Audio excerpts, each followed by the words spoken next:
Private sector سے لوگ لینے چاہیے اور افسر شاہی کو اس میں رکاوٹ ڈالنے کی اجازت نہیں دینی چاہیے. ٹھیک ہے. پھر یہ ہے دیکھیے کہ یہ صرف اتنا نہیں ہوا کہ وہ چین کا دورہ کامیاب ہو گیا.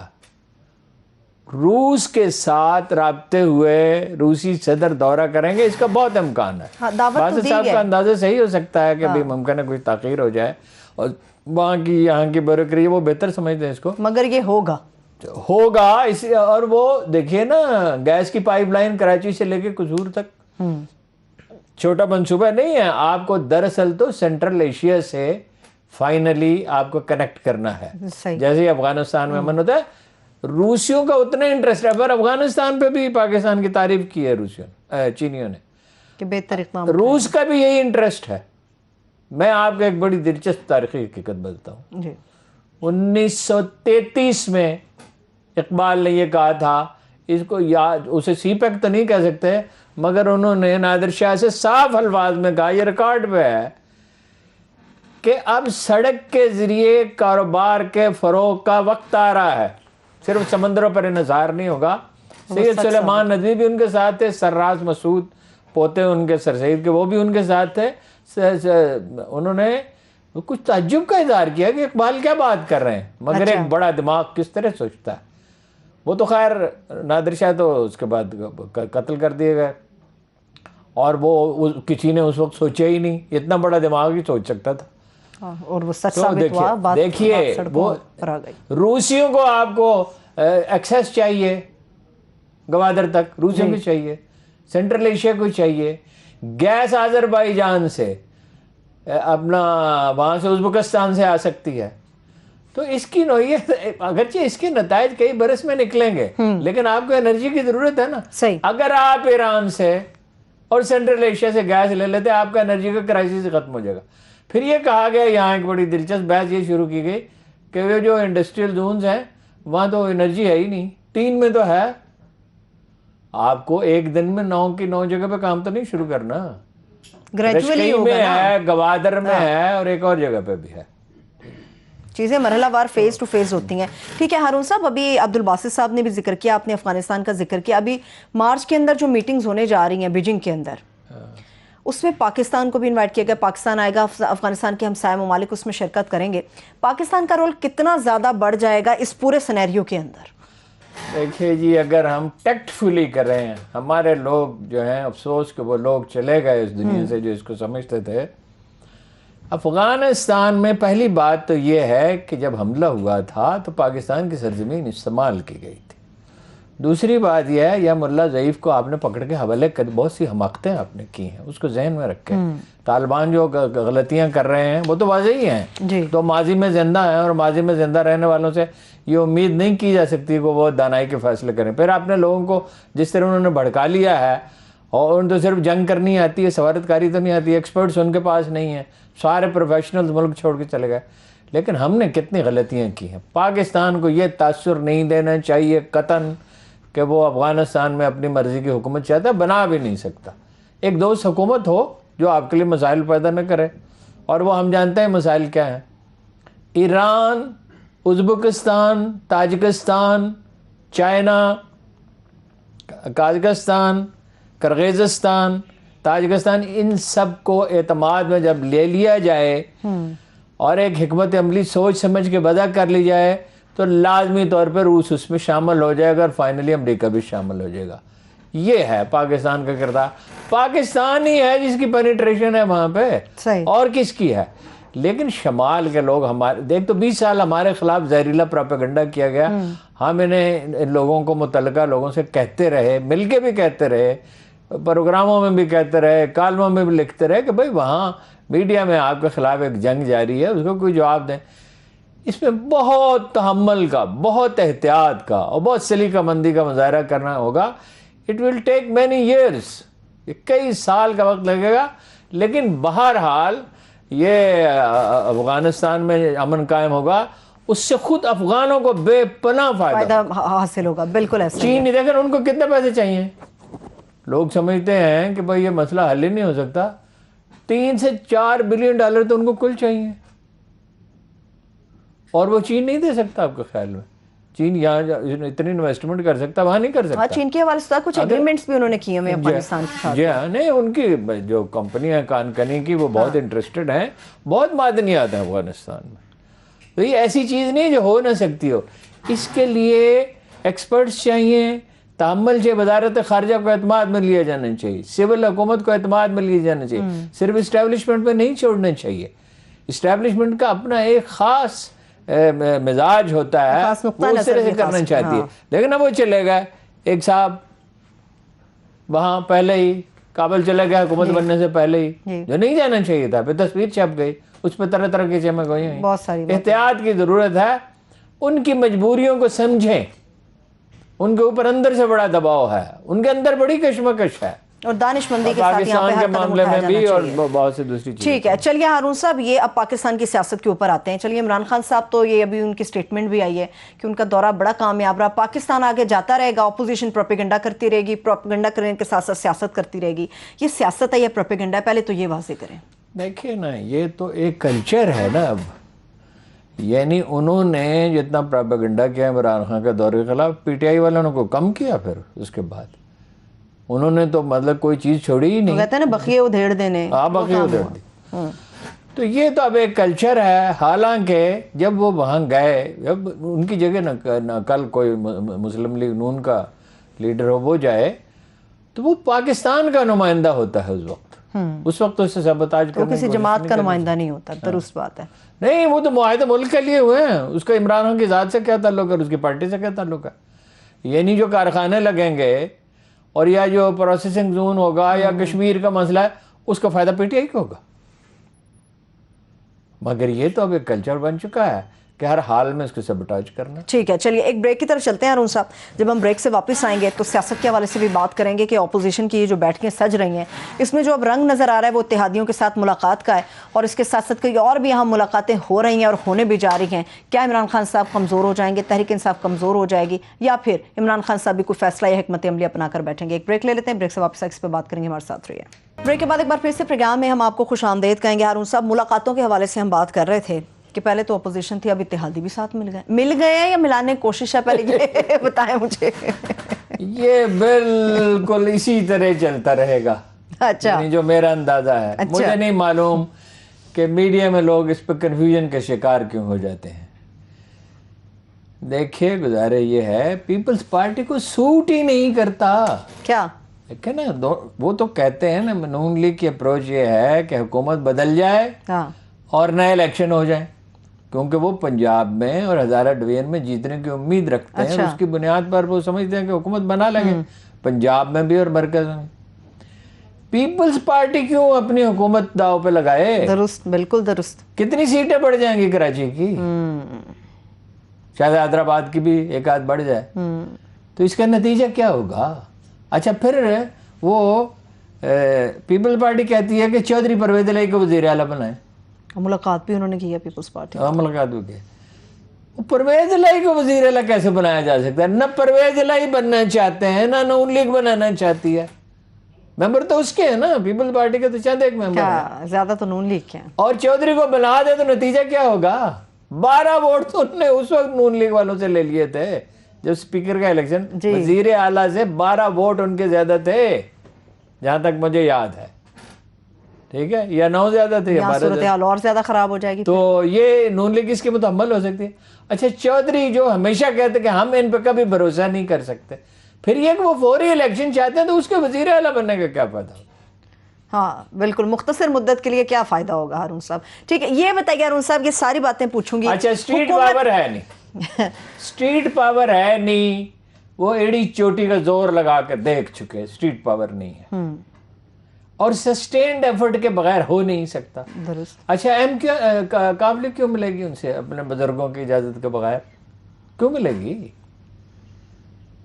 ہوگا کوئی متبادل انتظام کے بغیر حکومتیں چلی جاتی ہیں, کبھی ایسا ہوا ہے؟ ہارون صاحب, کوئی زیادہ خوش بھی تو نہیں ہے نا تحریک انصاف سے کانفلکٹ, یہ آپ بھی جانتے ہیں. خوش نہیں ہے, وہ دوسری بات ہے. خوش نہیں, مثلا MQM جو ہے ایک اور وزارت چاہتی ہے, اس کے لیے وہ ہر ممکن کوشش, ہر دروازہ کھٹکھٹائے گی.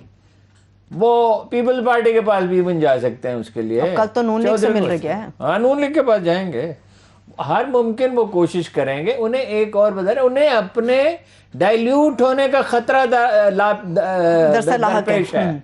دیکھیے نا کتنے لوگ ہوتے تھے اور کتنے رہ گئے, اور خود ان کے اندر اختلافات ہیں. ابھی ہاتھ پاؤں اسی لیے چلا رہے ہیں کہ کسی طرح سے کوئی سروائیول کا راستہ نکل آئے.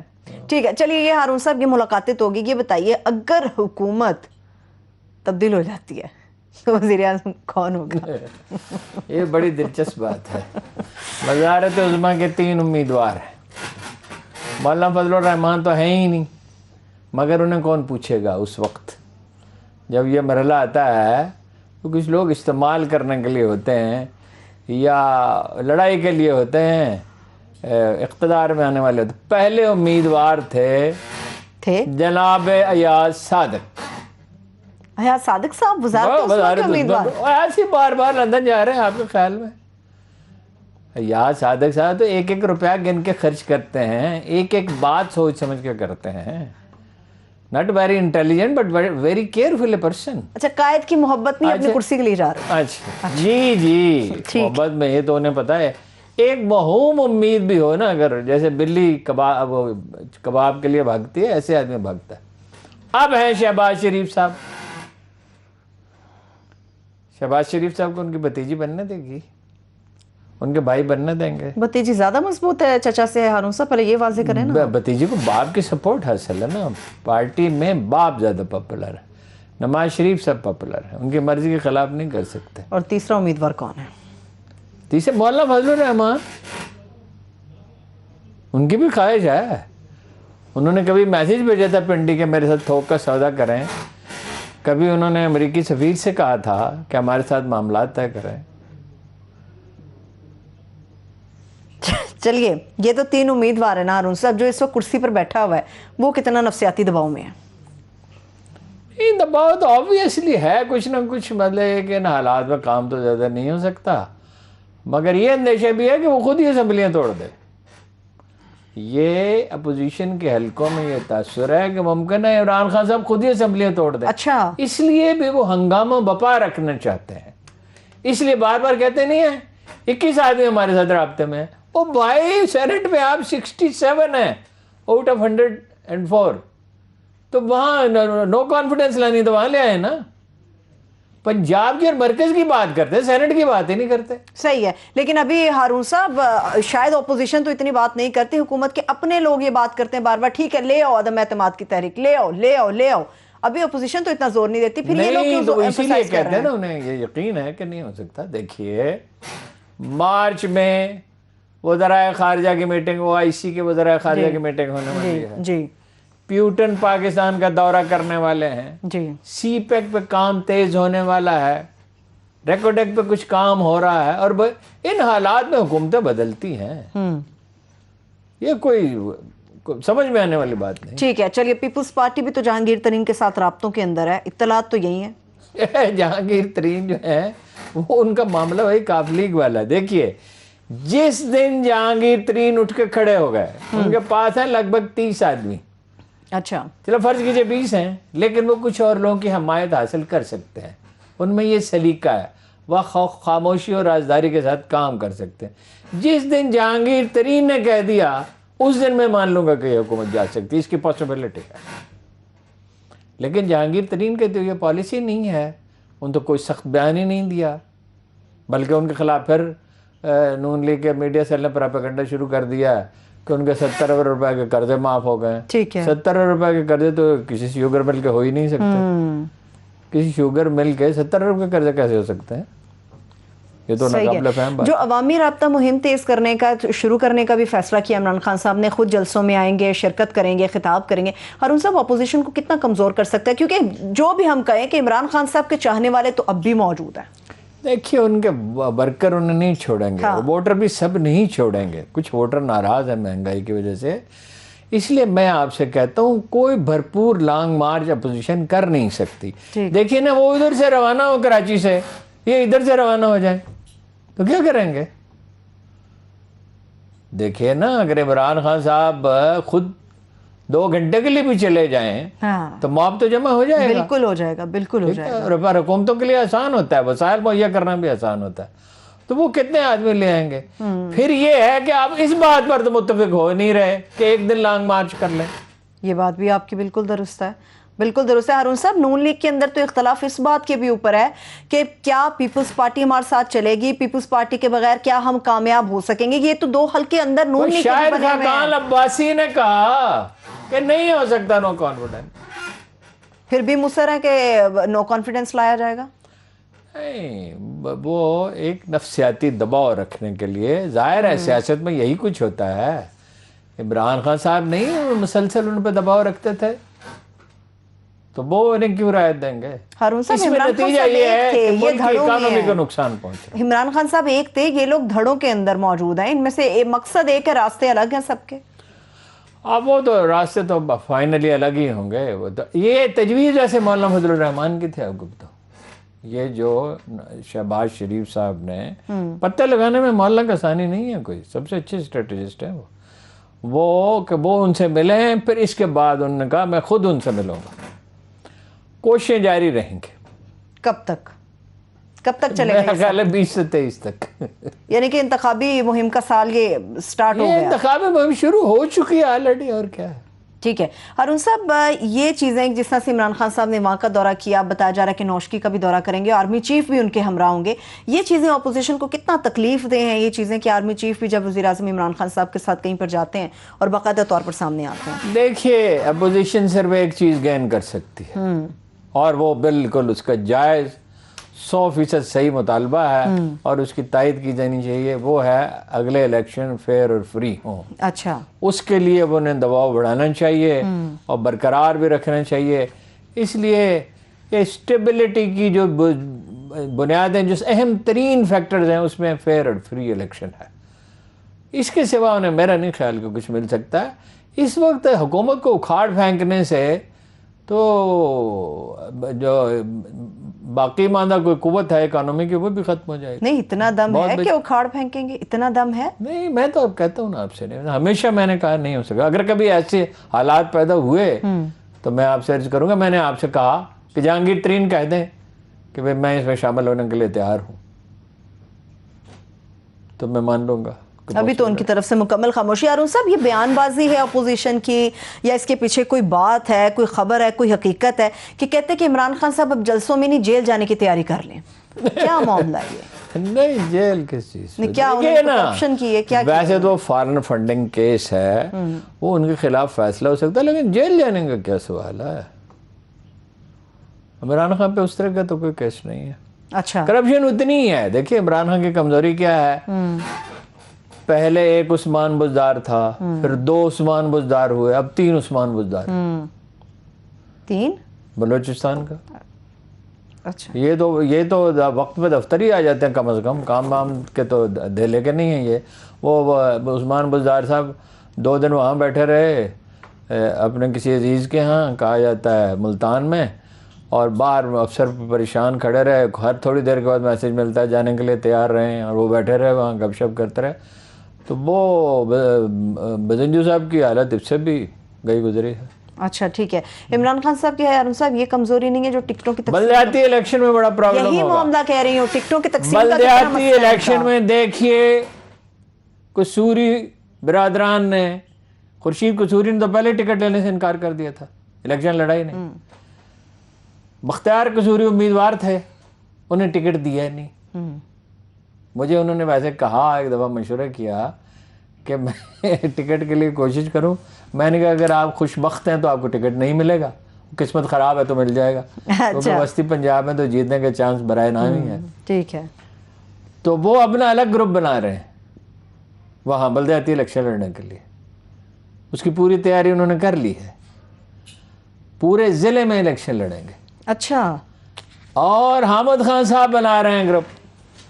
حامد خان صاحب میرا نہیں خیال کہ کچھ زیادہ کر سکیں، اس لیے کہ وہ عوامی آدمی نہیں ہے اور لوگوں سے گھلتے ملتے نہیں ہیں. ذہین آدمی ہیں ویسے، گھلتے ملتے نہیں ہیں، لیکن وہ بھی اگر وہ کچھ بنا لیں گے تو ظاہر ہے کسی دوسرے کی مدد کریں گے.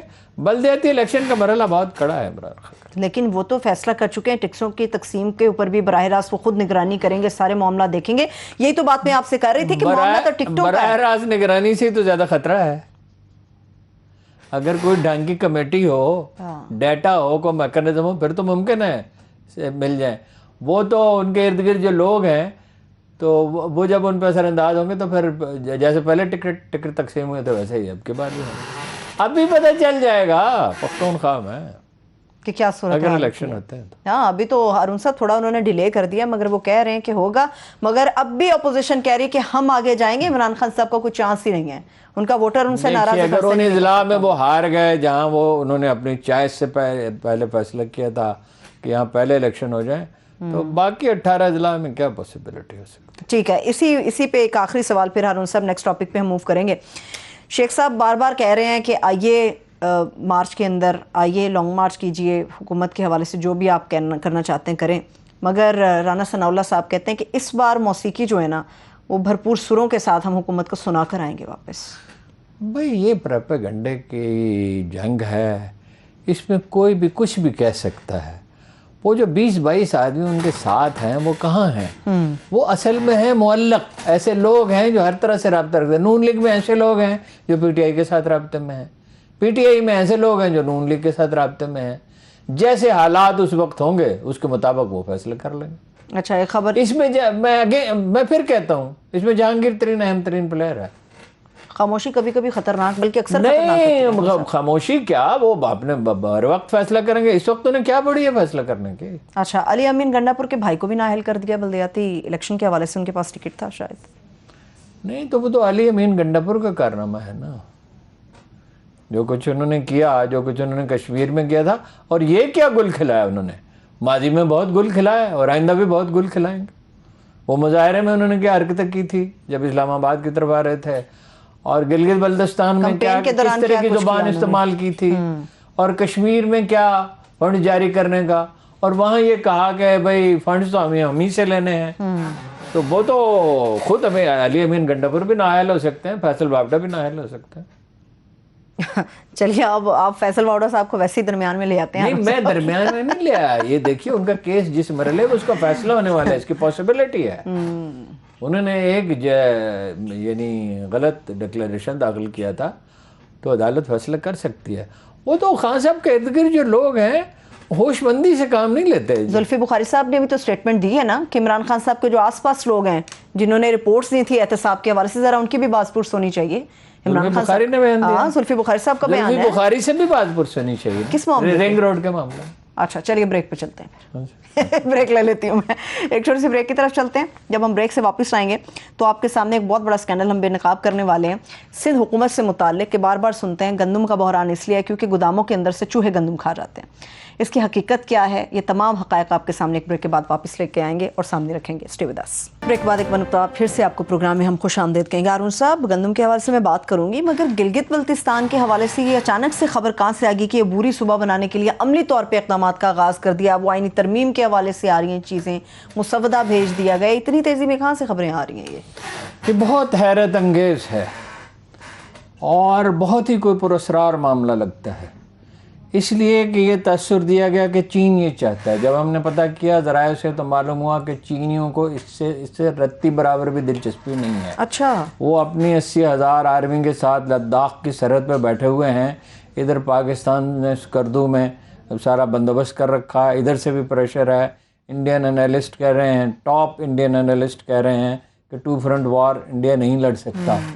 اس کا کوئی سوال ہی پیدا نہیں ہوتا. کوئی کسی دیکھیے آپ کے پاس اب وہ جو اینٹی میزائل سسٹم ہے, کیا ہے اس کا نام, HQ-9, اور J-10 طیارے ہیں آپ کے پاس, فائٹر طیارے, کوئی حماقت کا سوال ہی پیدا نہیں ہوتا.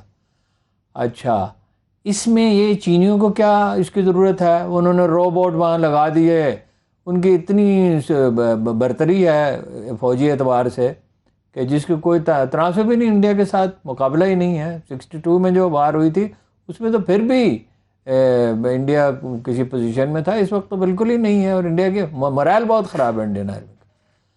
تو یہ اس کو سمجھ نہیں آئی. تجویز یہ ہے کہ جی 4 ارکان قومی اسمبلی کے ارکان ہوں. یہ جو تجویز اپوزیشن کو اعتماد میں لیا گیا, یہ دیکھیں کیسے پراسرار طریقے سے خاموشی سے یہ کام ہوتا رہا, کسی کو پتہ ہی نہیں چلا. اور اس میں یعنی ظاہر ایک ٹیکنوکریٹس کی سیٹ ہوگی. پھر یہ کہ 2 سینیٹر ہوں گے جو اسمبلی منتخب کرے گی. گلگت بلتستان. تجویز ہے. اچھا ٹھیک. اچھا جناب, الیکشن کمیشن میں ان کا ممبر ہوگا. اس وقت تو جو ان کا چیف الیکشن کمشنر ہے وہی, تجویز یہ ہے کہ وہی کنٹینیو کرے. پھر تعداد 5 ہو جائے گی. پھر یہ ہے کہ جی تعداد 5 ہو جائے گی. پھر یہ ہے کہ پبلک سروس کمیشن اچھا ان کا بنے گا. اس وقت تک وفاقی, اگر یہ تجویز منظور ہو جاتی تو وفاقی ہمارا جو فیڈرل پبلک سروس کمیشن ہے وہ بھائی کردار ادا کرتا رہے گا, وغیرہ وغیرہ وغیرہ. بہت سے سوال یہ پیدا ہوتا ہے کہ کشمیر کے نقطہ نظر سے تو یہ کوئی معقول بات نظر نہیں آتی. اگر آپ اسے صوبہ بناتے ہیں پھر کل کشمیر کو صوبہ بنا دیں گے, پھر آپ کا کیس کیا دنیا کو پیش کرنے کے لیے باقی رہے گا. پھر یہ عارضی منصوبہ کیا ہوتا ہے, صوبہ کیا ہوتا ہے, یعنی جب عارضی طور پہ صوبہ بنا دیا جائے گا تو کیا وہ واقعی نہیں رہے گا, پھر لوگ اس سے دستبردار ہو جائیں گے. جب ایک چیز لوگوں کو حاصل ہو جاتی ہے تو پھر کیا اس سے وہ دستبردار ہو جاتے ہیں؟ بھی نہیں ہو سکتا. قربانیاں بہت ہیں. دیکھیں اس علاقے کے لوگوں کی یہ وہ لگے, یہ جو 550 کلومیٹر کی سرحد ہے آپ کی چائنا کے ساتھ, یہ ان لوگوں نے خود لڑ کے اور یہاں سے انڈینز کو نکالا اور ڈوگرا فوج کو نکالا اور خود اپنی یعنی مرضی سے وہ شامل ہوئے پاکستان میں. ان کی کنٹریبیوشن بہت ہے. چلیے دیکھتے ہیں اس کے اوپر. سپریم کورٹ آف پاکستان کا بھی کہہ رہے ہیں دائرہ اختیار زیادہ مؤثر ہو جائے گا. اس پہ بات کریں گے ہارون صاحب, مگر ابھی مجھے سب سے زیادہ انٹرسٹ اس اسکینڈل سے مجھے یہ بہت پراسرار معاملہ لگتا ہے. یہ اتنا پراسرار طریقے سے, یعنی اپوزیشن میں بھی کبھی کسی نے بات نہیں کی اور اپوزیشن ہر چیز میں مخالفت کرتی ہے, اس میں مخالفت ٹھیک ہے, اس میں تو انہوں نے ساتھ دیا. مگر ایک اور معاملہ ہے جو نہایت پراسرار ہے, اس پر بات کرنے کے لیے کراچی سے ہمارے کورسپونڈنٹ ہے قادر لاشاری صاحب, وہ ہمارے ساتھ موجود ہے. قادر لاشاری صاحب یہ بتائیے, یہ بھی بڑا معاملہ پراسرار ہے کہ سندھ کی حکومت کی گندم کھاتا کون ہے, الزام تو چوہوں پر ہے. آپ بتائیں آپ کے پاس کینل کے اندر کیا سٹوری ہے؟ جی بالکل, یہ چوہے جو ہیں, ہم نے وہ چوہے پکڑنے کی کوشش کی. اس میں یہ چیز سامنے آئی ہے کہ 2017 اور 18 میں انہوں نے چوہے, جو ابھی تک یہ بات سامنے آئی ہے کہ چوہے گندم کھا جاتے ہیں, تو وہ چوہوں کا معاملہ جو ہے وہ نیب میں بھی چل رہا ہے. اور اس میں حیرت کن بات یہ ہے کہ نیب میں ابھی تک 5 سالوں سے انکوائری چل رہی ہے, ابھی تک کوئی ریفرنس داخل نہیں ہوا. 2017 میں سندھ کابینہ فیصلہ کرتی ہے کہ جو بھی فلور مل ہیں سندھ میں ان کو 6 مہینے کی ادھار پہ گندم جو ہے وہ دی جائے گی, لیکن بینک گارنٹی لی جائے گی. اس میں اس ٹائم کے جو فوڈ کے منسٹر تھے نثار کھوڑو صاحب, اس نے جو 6 مہینے میں فلور ملز کو جو گندم دی, اس نے چیک لیے ان سے, اور چیک لینے کے بعد ان کو گندم دے دی.